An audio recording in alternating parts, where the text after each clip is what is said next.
to be so good. Welcome to Magnify. For those who are first time tuning in, Magnify is a podcast that basically magnifies our gift with God, whether it's through music, through dancing, through preaching, no matter what your gift is, as long as you're doing it for God, we want to know about it. We want to talk about it and basically have our guests share their story and their experience on how it is that they manage to get where they are in life, to help you guys out to be able to get you on the right path or at least a direction on where to go. So our guest this week, yes, sir, is the one, the only. For those who don't know, now you know.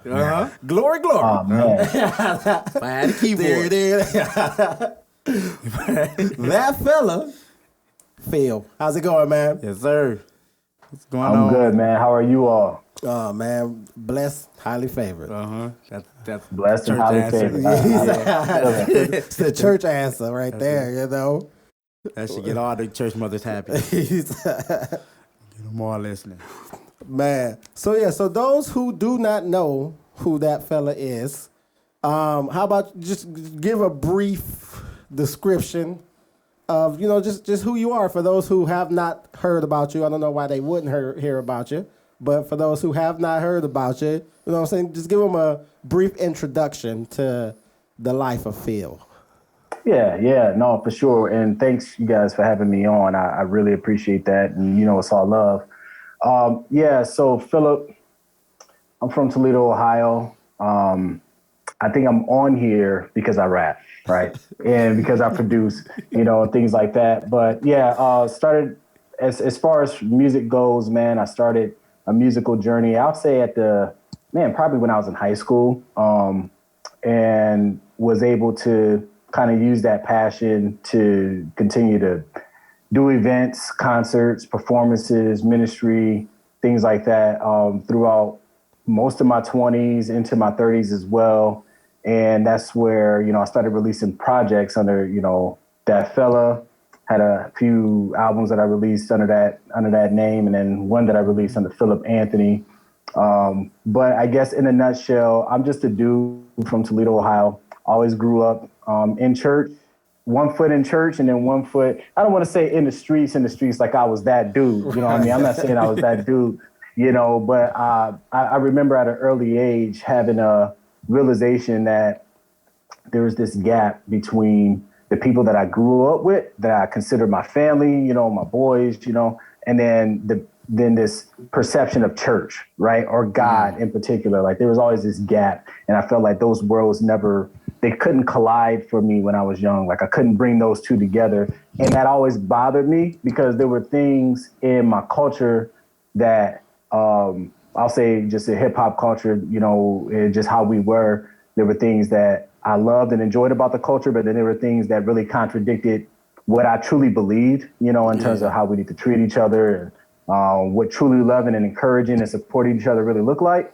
And then on the church end, it was like all this love and support, but I'm like, I'm struggling, man. Like I'm not feeling the real, like the real authentic relationships here. So it was always a burden for me, man. And that's where I kind of came up with this concept of gap music. It was always this burden for me, man, to kind of fill in that gap, and really try to be a bridge, to the people that I grew up with. And then also a bridge or a conduit at whatever church I was involved in to really help them reach out to people who were from a different culture, anyways, in a nutshell, I always had that desire. Music was generally the vehicle that, I used to kind of bridge that gap. So. Absolutely. But, honestly, me personally, I don't view you as just, what I'm saying, you're on here, because you are a rapper and you are a producer. But like when it comes down to just presenting yourself, me personally, I have learned a lot from you, especially from the years being your DJ, which was tons of fun. It was. I enjoyed every moment of that. But I just learned so much from a marketing standpoint, I would say. Just the way that you present yourself to the public and the way that you go about setting up and getting ready for shows. Because like I was telling somebody not that long ago that like we had rehearsals before shows. Like we have a show, you'll call me up and like, hey man, we got a show such and such, and then what's your open schedule so we can rehearse for this show. And like just that whole demeanor on how you carried yourself through your music impacts how we do our music, because we started having rehearsals. Like, okay, we got this show coming up. Let's get ready for the show. We go over our set, what we're going to do. Like, from just the way you carried yourself from the moment you pull up to the moment you do your show, you know what I'm saying? I learned a significant amount. Just being able to watch you and, you know what I'm saying, being your DJ and being able to support you through that endeavor, you know, I learned a lot. Yeah. Well, I appreciate that, man. I appreciate you saying that, because that's something that I don't know if I really spent a lot of time thinking about, right? In terms of something that I would have thought would have been that impactful. And I'm glad that it was, number one. And then number two, even though you were a DJ, you was a dope DJ, I always saw you as an artist who was like moonlighting as a DJ. You know what I mean? You was helping me out for sure. You know what I mean? But and I've always had a lot of love and appreciation for you and your brother and what you guys did and what you guys brought to the table. So thank you, you know what I mean, for helping me in that. It's interesting that you say that. I think a lot of that came from the first time I was asked to rap. I was 13 years old. So we talking a long time ago. I was 13 years old and I was in my youth group at the time, and there was a group called Low Profile. Y'all know my man Duke Intellect, right? He was part of that group. Right. You know, there was probably a 5 or 6 year gap, right, between me and them. So I was really young, but they were one of the first like Christian-based hip hop groups that I ever saw, right? That wasn't like rapping in choir roles. Like they weren't just rapping on the Sunday in choir, but they were actually like rocking, you know, their street clothes. Like they were rapping the instrumentals, writing full songs, you know, to tracks or whatnot. So anyways, I say all that to say, I remember they performed one time at our youth group, and my youth pastor, he asked me, he was like, hey man, I heard you freestyle a little bit. You know, what do you think about doing something like that? And I was terrified, to be completely honest, because I had never rapped on stage before. And I'm like, man, I don't even know if I could do that. You know what I mean? Up until that point, all I did was freestyle. But he ended up giving me 2 weeks to put something together. And the constant rehearsing, I had my cousin, her name is Annie. She came on stage with me as just 100% moral support. You know what I'm saying? But we did rehearse a lot. And I think part of that was just to kind of get in the right frame of mind.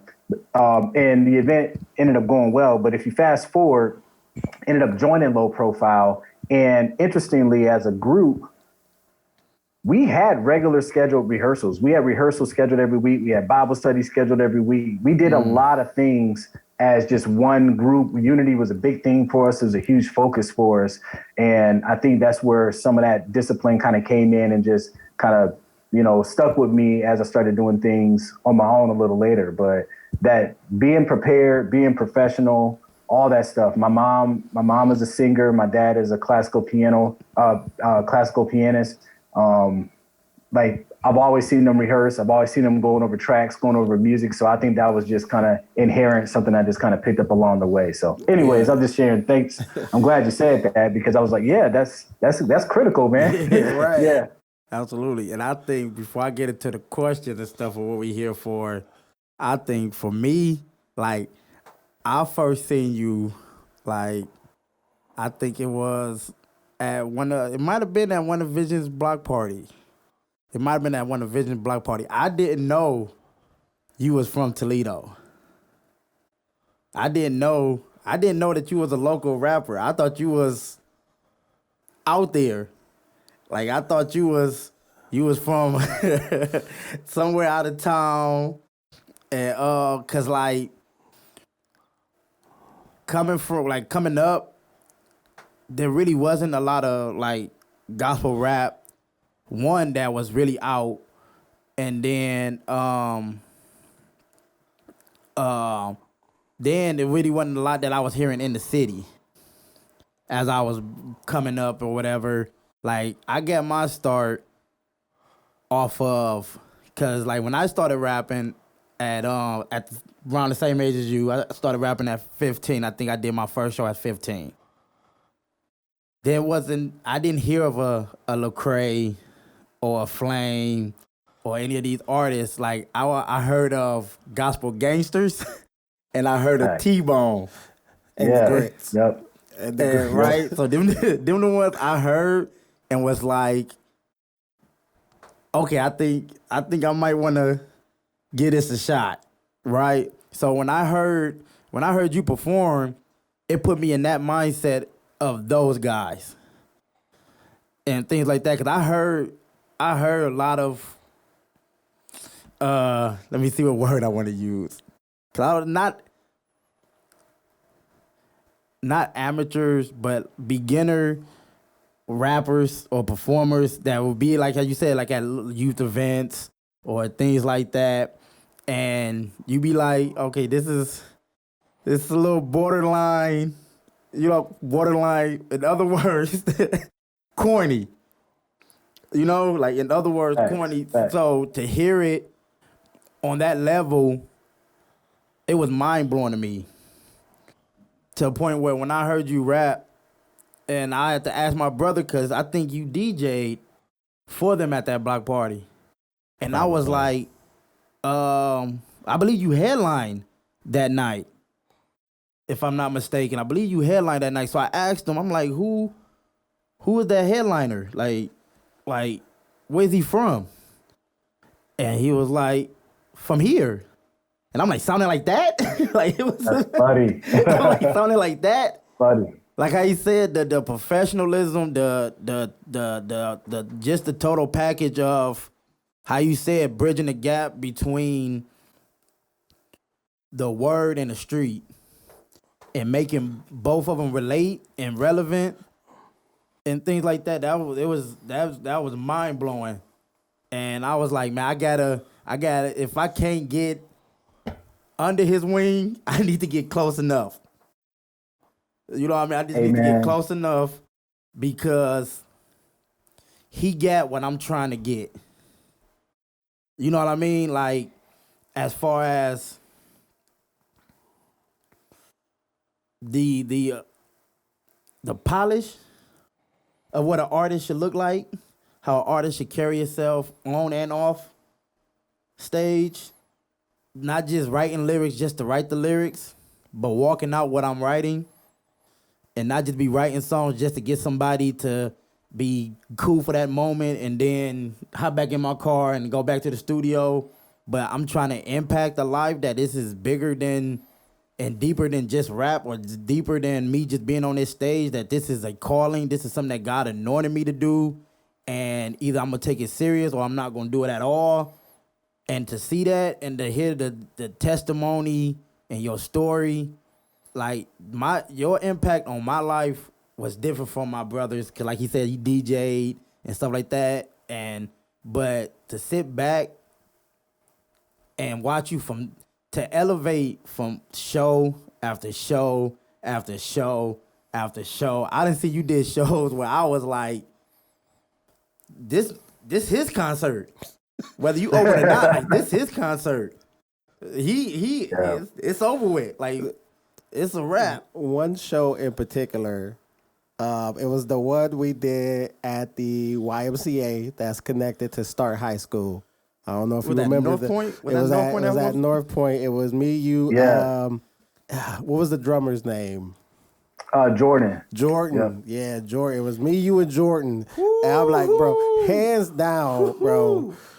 Man, that was our show. I was like, the performance we put on at that church was like being the headliner. And the crazy thing that their headliner is a pretty known rapper. Was like, I can't remember what his name is. K something, right? It was KJ52 and then D-Mob and then me. Yeah, so it ended up just being those three artists. Yep. Right, which is, you know what I'm saying? Killer. It was a killer show. It was. And I'm like, bro, They might as well. They should have made us the headliner because if I was either one of them, I would not want to follow up after that. Yeah, 'cause I was out there. I'm telling you, me and Anwar was out there, and I'm gonna get into the question, but this is my brother, man. I gotta give my brother his props. I'm gonna give you I'm giving you your flowers. I don't care what nobody say. We'll get to the question when we get to the questions. I'm giving my brother his flowers. We was in the audience, and my hand was on my head the whole time. Mind blown. At the mix of it, even the way it was mixed, and the way how the DJ and the drummer bounced off each other, how all the three of y'all just mixed together, it was bananas. Like if you was sitting down, your leg was broke. That's why you was sitting down. If you was sitting down, your leg was broke. And even when your leg was broke, you still wanted to stand up. Like it was the energy from the beginning to the end was banana. That show right there, when I think of performing, that's the highlight I go to and be like, that's the energy I'm trying to bring tonight. Yeah. Absolutely. Yeah. Nah, man, thank you. Thanks a lot. That means a lot. And that was a special night, man. That was a special night. We got the video, kind of like a video recap from that night, and that's one of the ones that I'll commonly go back to every once in a while, a couple times a year, just to, if I need to kind of think of, hey man, what we trying to do? We still gonna do this music thing? What's the potential? What does it look like? That night felt really special. You know what I mean? Yeah. And I got a lot of love for D-Mob. I know him personally. I don't know KJ personally, but everybody was cool that night. But I'm really proud of how we kind of came together, Chris, me, you, and Jordan. And man, that was a solid set, dude. And I felt like we were all doing what we were supposed to do that night. Right. You know what I mean? In the way we were supposed to do it that night. Yep. Yeah. Yes. The stage was most definitely set. Right. It was most definitely set. Y'all set the stage. And I feel like when you do a show, it's very important that you don't have this idea of the show. Like, I feel like you go and you do your part. In my mind, when I do a show and then when I go out with you, is the show is to impact.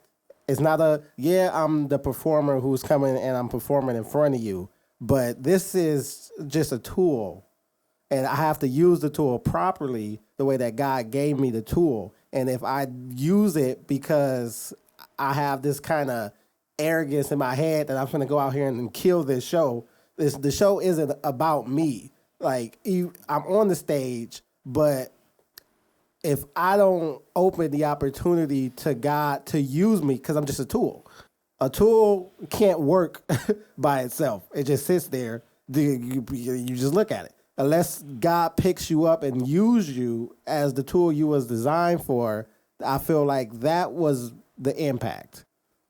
Is that the way to put it? Yeah, I agree. God was able to use each one of us individually as our separate tools that combined into one tool per se. And agreed. Right, you know what I'm saying? That is what I feel like a lot of people got to get to the point of. It's not your show.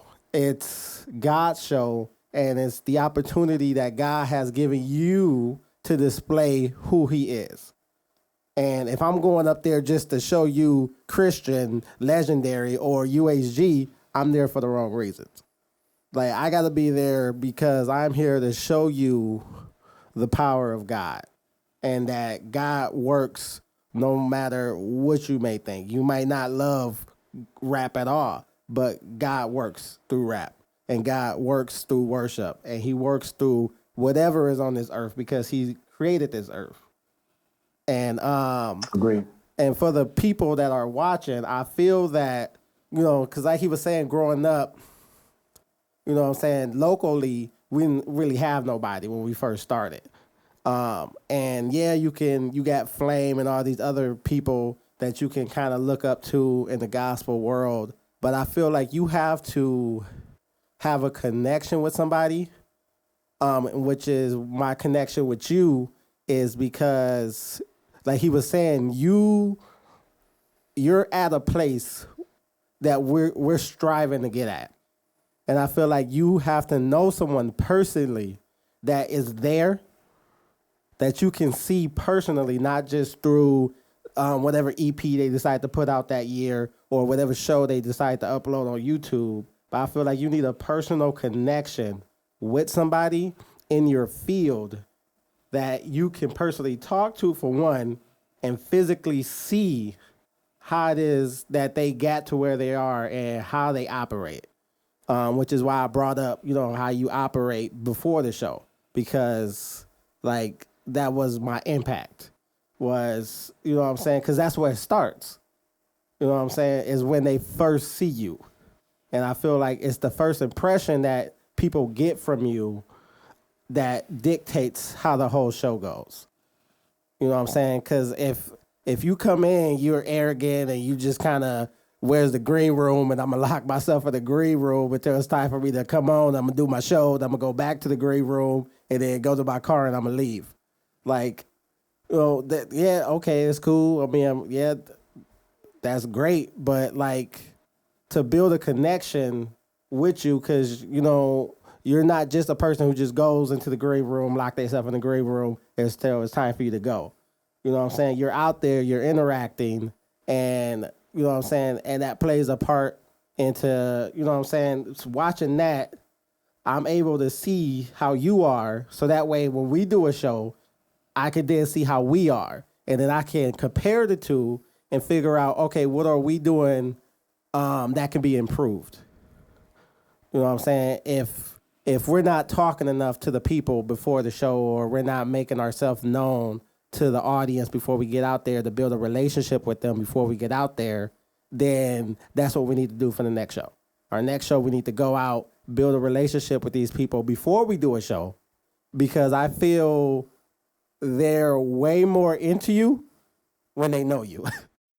Like, you know what I'm saying? When they have a connection with you, they're way more into the music versus you going into this room and locking yourself away and then coming out, because they don't know you. Half the time you're doing the show, these people do not know who you are. And I feel like it's very important to build that relationship and to have someone that you can look to for improvement.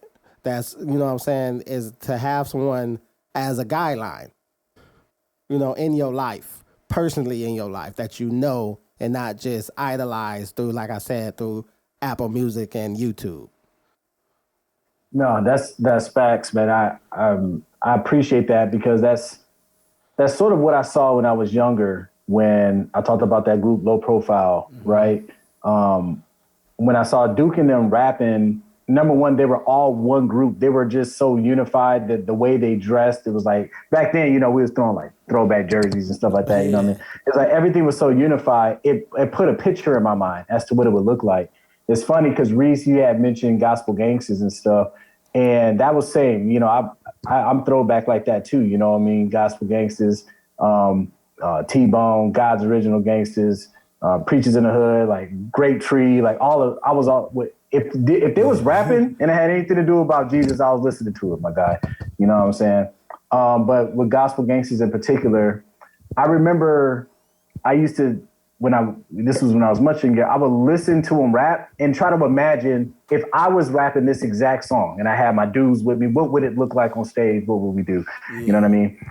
And that was motivational, it was inspiring, but it wasn't until I saw Duke and them do it, you know what I mean, that like in person, these dudes that, like you said, Christian, that I could go talk to, I could hang out with afterwards, kind of build and break bread with, that it started to become a reality of, oh man, like you can do this, you know what I'm saying? We can, and you can take it to the next level. So I'm being honest, you guys, if I just keep it in the buck, man, I'm actually kind of floored. I didn't know that you guys had that perspective of me, number one. So that's real humbling to hear. And I appreciate it. I really do, because I know you guys got to talk to Paris. I don't know if I came up at all in the conversation, which if I didn't, that's fine. It was about her. But she knows, she knows like the time that I've rapped, especially when we lived in Toledo. And, ever since I was a young dude, man, you know what I mean? It's always been a passion. And to be honest, is I never really knew kind of what the impact was. You know what I mean? You hope people kind of get what you're putting out there. Yeah. You know what I mean? And you hope that something sticks, but you just don't always get to see, or don't always get to hear. And the times that we do talk, even though it's not that much, I'm usually asking like, hey, who else is out there who's doing stuff, and try to encourage you guys, because I mean it when I say, dude, there's not a lot of people that I know of, that I hear of, that even do it anymore, especially, in Toledo. And I got a lot of love for Toledo. It's my hometown, so the fact that you guys are doing this, and, you're being purposeful about it, and then to hear that, that I've had some impact on how you guys are perceiving how you're doing it, man, is real humbling to hear. And like I said, I just appreciate it. So I want to throw that out there for sure. Yeah, absolutely. Absolutely. And I got one more before we get into the questions. And I don't think I ever thanked you. And like looking back at it, like just like when I'm just sitting at the house or whatever, I just look back at my career in doing gospel rap. And I try to go back to like, okay, what's my highlight moments, just to keep me motivated and stuff like you said. And one of the moments that come to my mind is you were supposed to, I believe you were supposed to have a performance over at the church on Strayer one day. I believe I was still working at FedEx at the time. And I get a phone call from my brother saying, hey, Phil want to know if we could take the show over at the church on Strayer. Can you do it? And I was on the clock. I clocked out and was like, I made some story, because I was like, absolutely, like, yes, yes, I'll do it. And I met him there. I'm still in work uniform, and we go. And this night was like so impactful, and it was what I needed. And cause this little girl came to us afterwards, and we did a song. I forgot what song we did, but she was like, "I love the song. The song spoke to me." I was recording it. I sent it to my friend. She got in a car accident earlier today, and she's in the hospital. Can y'all say a prayer for her? I never been asked by someone at a show, can we say a prayer for them? Right? Mm-hmm. At that moment, in that circle, when we praying, it's us. I believe my mom came out to the show. It's us, it's her family, and we praying for her friend while she's in the hospital. And at that moment, I was like, this is more than just me. This is bigger than me. This is bigger than the music that I'm doing here. If, like I said before, if I'm not impacting, or if I'm not trying to shed some type of light through myself that what God is doing and that God is real, then what am I on this stage for?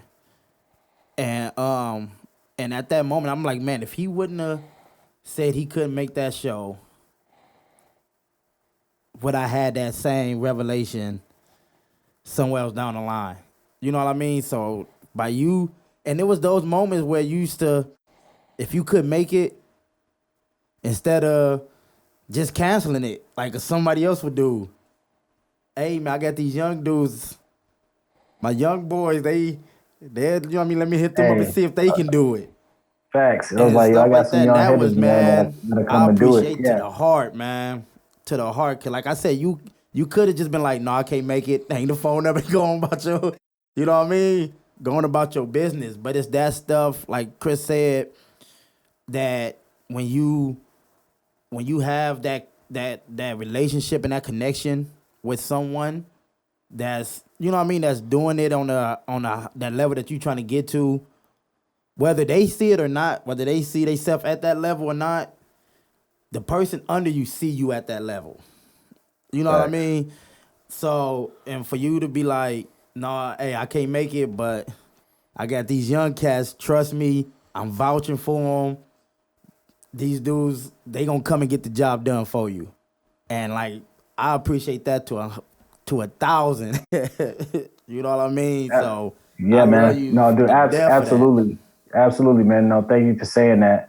I didn't, I didn't know that story that it had that impact on you like that.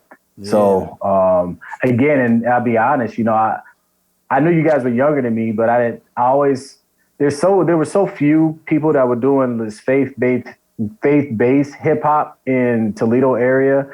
I really saw us all as just like co-laborers, you know what I'm Yeah. saying, in the same area. You know what I mean? So I bet you I don't remember the exact event, but I'm pretty sure I just thought of who do I think is faithful, who do I think would do this, who do I think would deliver and take it seriously that I could vouch for, and it was probably no hesitation. Because if it was hesitation, I wouldn't have called. Because Yeah. I probably went to the Church of Stray at the time, but it was no hesitation, man. Because I knew that you guys were faithful, that you guys really had a heart for doing it, and that you guys would bring it. So I'm glad that it went really well, and I'm really glad you had that experience, man. Yeah, absolutely. Absolutely. So without further ado, let's get into some of these questions that I know y'all came here for. The first one, and by you know what I mean, you coming from Toledo and now you're in Dallas, Yep, I'm in Dallas. Yep. Texas. And so when we came up with this, when I came up with when we came up with this first question, you was the first one that popped in head.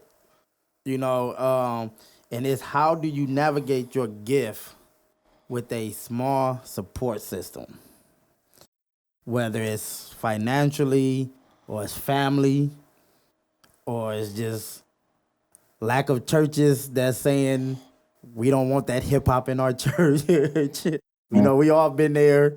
We don't want that Yeah. in here. We don't know what y'all gonna say, how y'all coming. So like how do you navigate your gift, your calling when you have a small support system?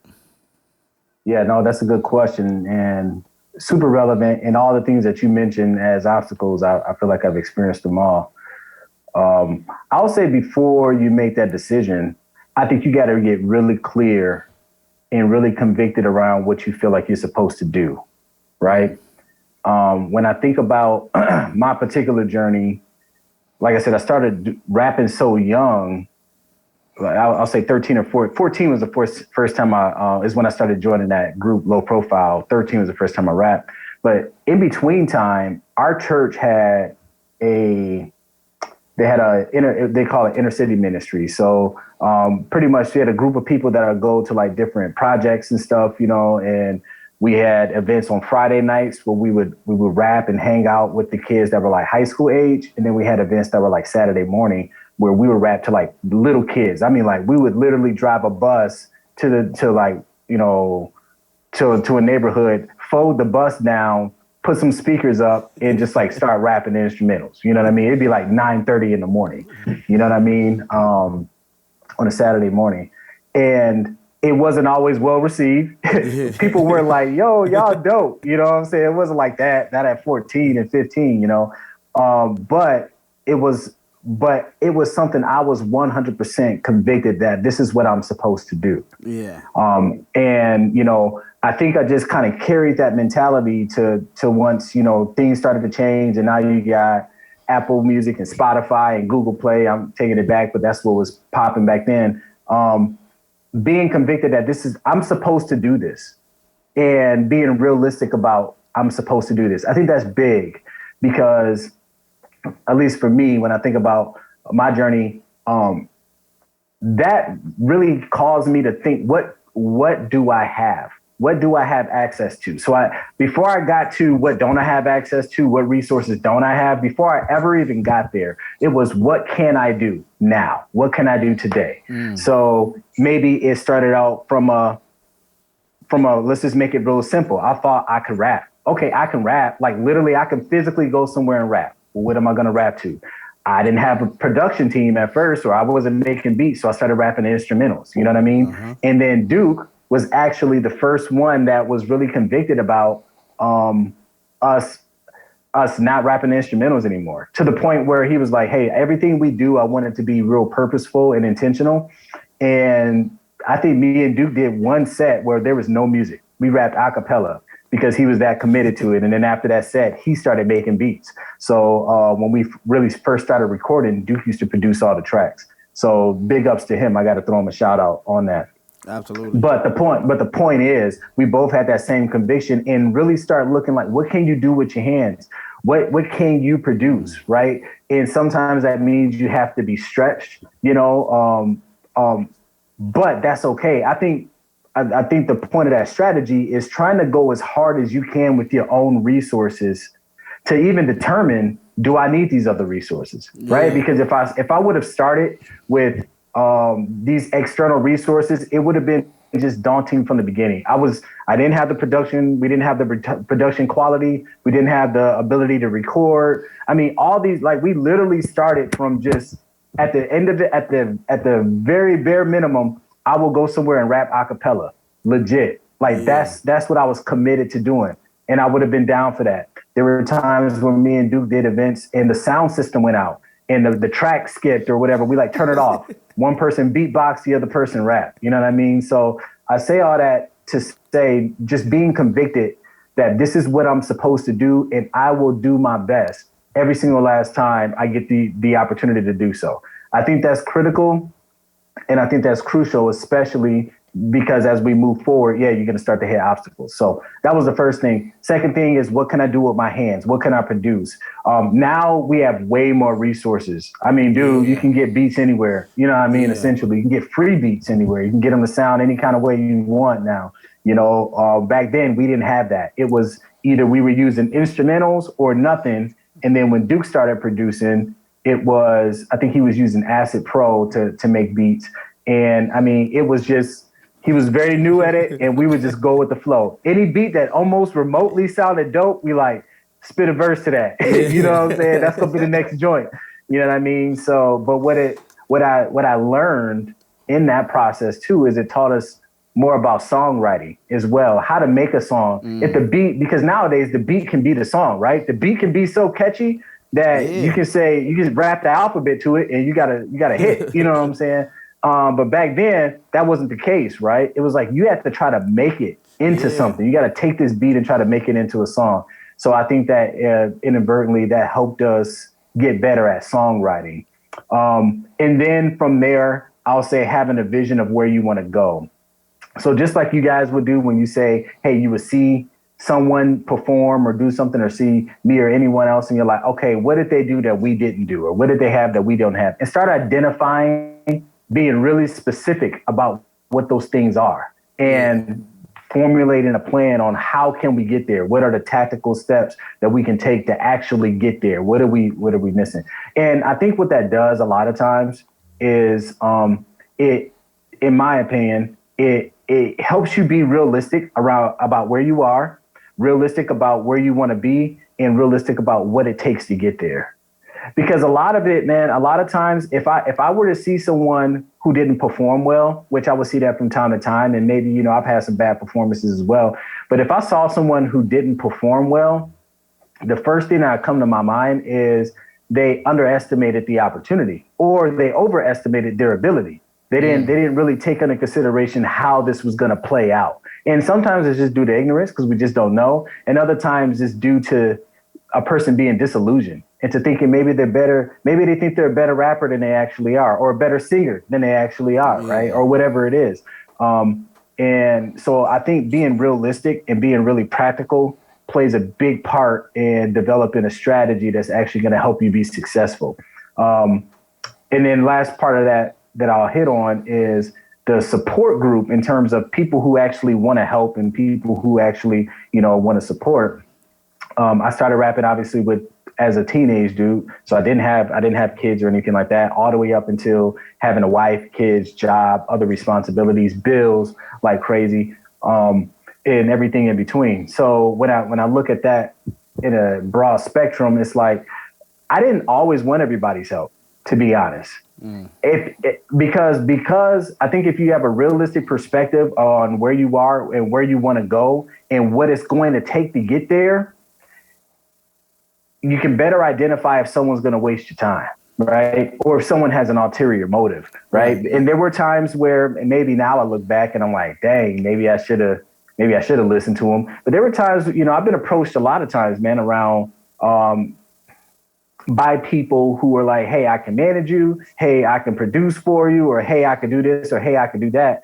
But more often than not, they usually had their own agenda. They wanted to get something out of it, which is cool, right? But if what they want to get out of it is different than what I want to get out of it, then long term, it's not going to work. You know what I mean? We're going to butt heads, and sometimes that was around the subject matter. Sometimes it was around how we marketed, and it wasn't that those people were bad or anything like that. It was just, it wasn't in line with that vision that I said I had. You know what I mean? Like I didn't have a vision like, what's the quickest way to be famous? That wasn't my vision. It wasn't, what's the quickest way to make money, even though I was broke, in high school and stuff. Like, it still was, that wasn't the motivator. It was, how can we have the most impact? How can we have the strongest impact here? How can we really try to close this gap? And that kept me from working with a lot of people, some way more talented than me. Honestly, some were producers, some were rappers, but we didn't have the same vision. We didn't want to go the same place in the same direction, and that was okay. And because of that, I was okay with not partnering with them or using their resources. Yeah. But what it helped me do is get the right people around me, which was the last part that I was going to get to. You got to have the right people. You got to have the right type of resources, but you won't be able to identify that clearly if you don't have a clear vision on where you want to go, So, to kind of summarize that, I would say you got to have the conviction.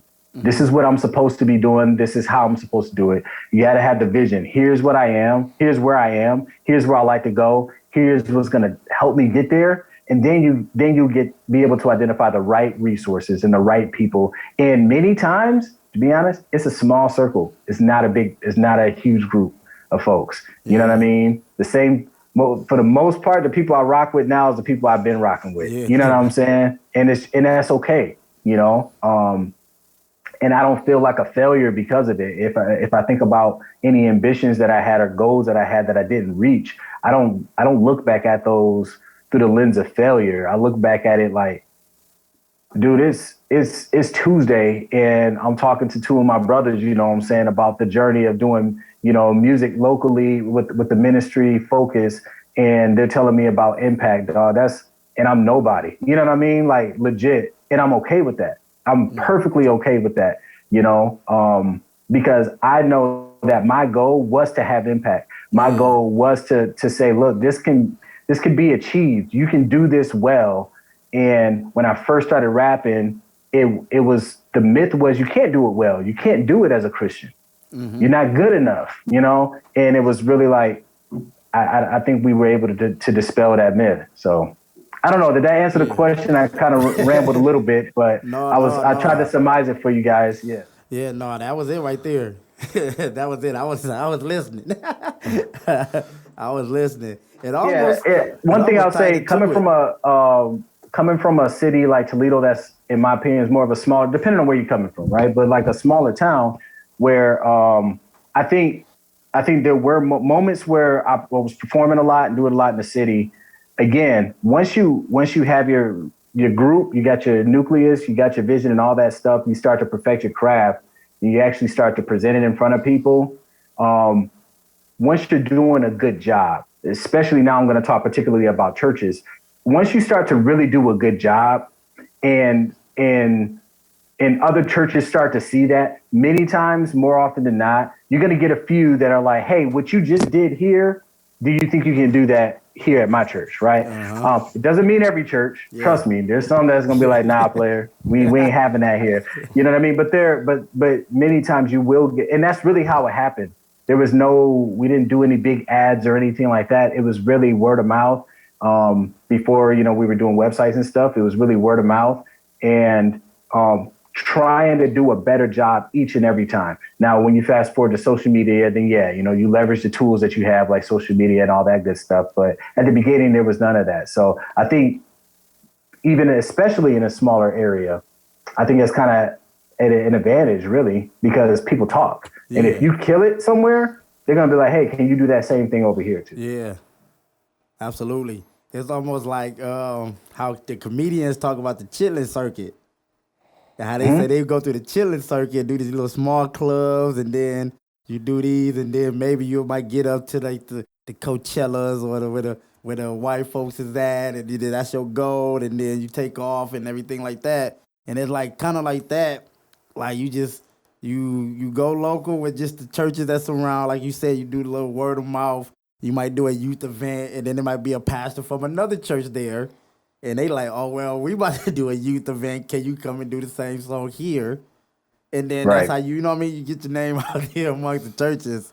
And so it's funny that you said it like that, because like that's the first that popped in my head was like, man, like it is. Like you just go and you just, hey, let me, hopefully this church, even if I don't get invited to another church, hopefully this church, I do good enough for this church to invite me back for the next youth event or whatever event they trying to have and stuff like that. But like, and then I want to piggyback off of what you said, like from the beginning, like, I remember rapping to instrumentals, but on cassette tapes.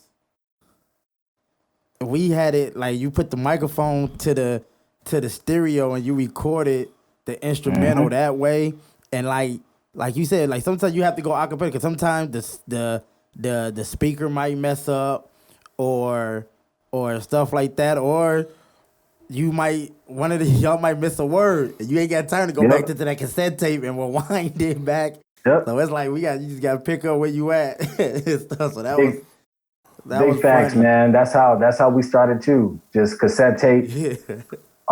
We used two. One to play the beat, one to record, and then you just kind of freestyle to it. You know what I'm saying? One thing I'll say too, when you were talking about the circuit, it made me think. If I had to put it into two words, I would say professionalism and consistency, because the whole getting better and having a nucleus and all that stuff, I think all that wraps up in your professionalism. And then you start to gain more support the more consistent you are. Yeah. The more people trust, because they start to trust your brand. They start to trust that you're a professional brand that is still very much interested in doing this. You're going to do a good job. So back to your Church on Strayer example, if I got a call, if I had a set that I can't do and I want someone else to do it, I'm going to think of who's professional and who's consistent, right? Who can I trust that will actually come and deliver on what I think they're going to do because I've seen them do it so often, right? Yeah. So that's another thing I want to throw out there too, because that's really how that's another way, I guess, to increase your support. Yeah, absolutely. You want any words before I go to the second one? Yeah. But and you was talking about, y'all kind of went on y'all, baby. I had it in my brain to remember, all right, this section. But about knowing what it is your goal is. Because I will probably lose count on how many shows that we performed at that people might quote unquote say, oh, I'm too good to perform at. Like we had shows where it was only one speaker and it was nowhere near the stage. So like you couldn't hear the music even if you wanted to. Or the audio at the top. Right. You know what I'm saying? Like there are so many shows that we have done that most people would be like, oh no, I'm not doing that. I'm not, but it's like this is my calling, and I'm called, and I have to stay focused on what it is, like you said, that I'm called to do, because you go have situations, and if you start to feel like, oh, I'm too good for this, like it comes across on your show, and like you said, most of the time it probably won't be that good of a show, because in your mind it's just you just naming constantly everything that's going wrong in your show right now. Oh, the sound keep going out and all this other stuff. It's not about that. It's about the message that I'm here to tell you. And as long as I can get that message across, it doesn't matter if I have a beat to it or not. Like my message is still my message. I can do this a cappella if I want to do a cappella. We done did multiple shows that turned into an a cappella session. You know what I'm saying? Some shows there was a drummer there. He'll go run and jump on the drum set for you, and he'll play the drums behind you as you do the a cappella. But like you just gotta keep going. Like every show is an important show. No matter how you want to look at their church or their equipment, because I've been to a lot of churches. I'm a sound guy, and I love technology. And I can look at whatever you get, and I can tell from the beginning, this might be one of those shows. But like, dude, like that, your machine back there is ancient. This might be one of those shows. But every show has to get the same performance. And every crowd has to get the same, whether it's 3 people at this church or 1,000 people at the other church. If they meet and they describe my show, it should be the same. Mm-hmm. My energy should be the same, whether I had to do an acapella or I could barely hear the beat. As long as I can hear something, I'm good. As long as even if I can hear a clap, I get that clap in my mind, and I just keep the tempo in my head, and I'll go. You won't even know. Yeah. Like, as long as you can hear what I'm saying, that's all I care about. I can keep everything else in my mind. I wrote the rap. I know what it says. So, right. Like, each show you do, there shouldn't be as far as, there was only 5 people here, so I don't really care. Or, okay, there's 1,000 people here, so let's actually put on the show. Like, no. The only thing that should be different is me evolving between each show. That means I'm just getting better, not because I purposely don't care about this show, so I'm just going to run through it just to run through it.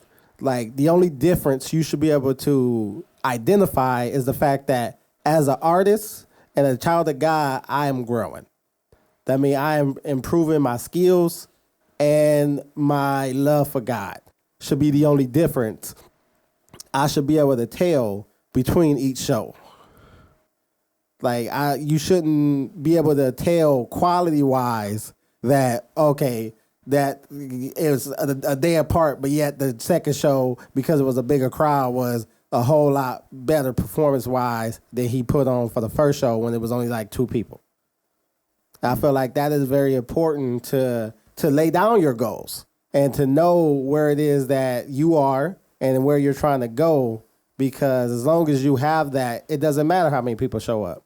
And it doesn't matter the quality of the church's sound system or whatever. You know your goal, you know your calling, and as long as you stick with that,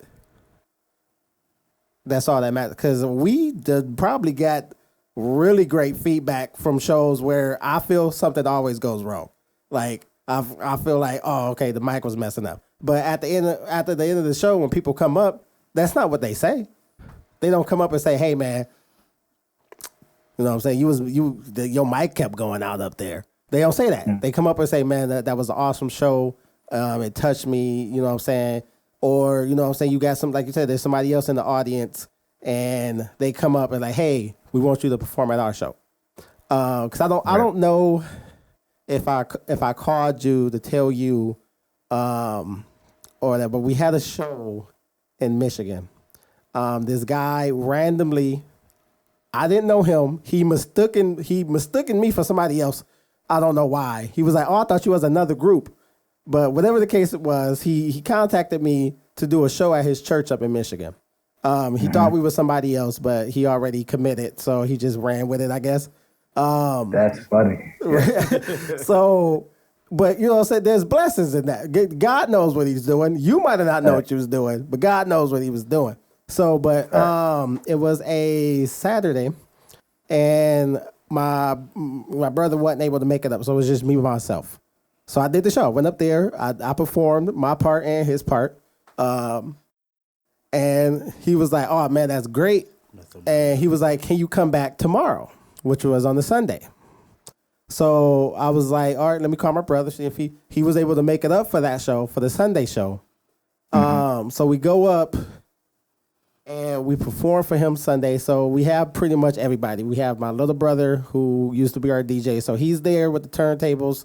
We have our whole little shebang going with the whole team. Great show. But you won't be able to tell the difference from me being by myself from my brother being there, other than there's another person there. My energy is my energy. I got to give that energy whether I'm by myself or I'm with my brother. But he cuts the show short. And there's a random lady that's sitting in the back. She gets up. Apparently, she's another pastor from a church that's around the corner. And she was like, my church is in session right now. I want y'all to come over right now to my church and do the exact same thing y'all did here. Wow. That's dope. Mind you, it's like 10 o'clock at night. It's 10 o'clock at night. I got my babies with me. I got my wife with me. It's 10 o'clock at night. She like, I want y'all to, we sweating. We dripping sweat. Just got finished putting on the show. And she like, get in the car. Follow me to my church. We in session. When I thought she was in session, like saying they church about to start. Right. When we get there, no, it's in session. Like they preaching. They already rolling. That's rolling. Funny. That's funny, man. Yeah, they already rolling. And she comes in. Stop. Everything stops. And the priest, everybody got mics and looking. Set them up. And everybody just looking at us while we trying to set up and we setting the DJ board up and stuff. And he like, they about to perform, because I just seen them rap. The word was good. She wasn't even there for the word. But she like, the word was good. And I know y'all got blessed from the word, but y'all need to hear this. And I was like, I ain't never had that happen. No, and I'm gonna be honest. I've never heard of that either, man. But that's a really, really dope experience. I'm gonna be honest. Like, wow. It was a white town and a white church, and I'm gonna be 100. I was nervous. I'm like, look, man, y'all coming in here, you're stopping church dead in its tracks, like, and then like we go up there, but like I said, you gotta give them the same that you would give to anybody else. So when we got up there, we did the same thing. We gave them the same energy, although they was very hesitant because they was looking at us like, why y'all interrupt? Right, like y'all just gonna come in here and interrupt our church service. They looked like they wanted to hang us, but at the end of it, and what they was just so welcoming. But if you go in with that attitude, or whatever, or the fact that, you know what I'm saying, she just interrupted church, or you ready to go home because you actually just did a show and this is free, and now you got to do another free show, like at 11 o'clock at night. Like, it's an opportunity that most people don't even get. Like, most people ain't going to be doing the show, and then, like, hey, we got another show we want you to do right now.